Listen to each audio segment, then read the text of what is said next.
Your Daily 180, 180 seconds of pure Bible study. There is a way that's right and cannot be wrong. And regarding our approach to the Bible, there is a way that is right and cannot be wrong. As we saw yesterday in 2 Timothy chapter 2 and verse 15, we need to study, we need to be diligent, we need to do our very best as we approach God's Word. Some people say, why doesn't God just make the Bible more understandable? Matthew chapter 13. I want you to notice something here. They asked that very question of Jesus after he tells the parable of the soils, the parable of the sower, and he talks about the different types of soils. And they ask the question in verse number 10, why do you speak to them in parables?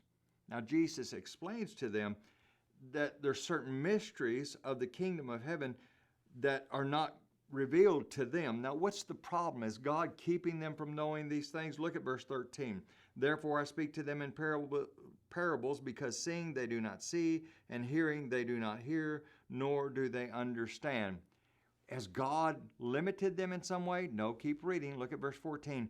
And in them the prophecy of Isaiah is fulfilled. Hearing you will hear and shall not understand, and seeing you will see and not perceive. Again, what's the problem here? This comes from Isaiah chapter 6. Listen to verse 15. For the hearts of this people have grown dull.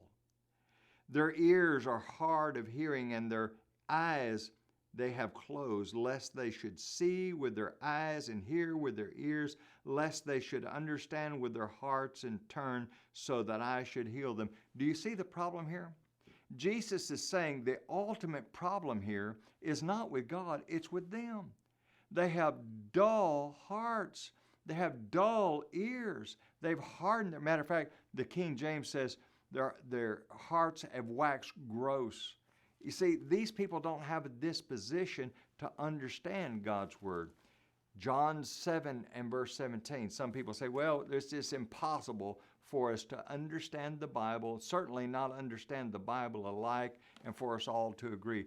Jesus has this to say in John chapter 7, verse 17, if anyone wills to do his will, he shall know concerning the doctrine, whether it is from God or whether I speak on my own authority.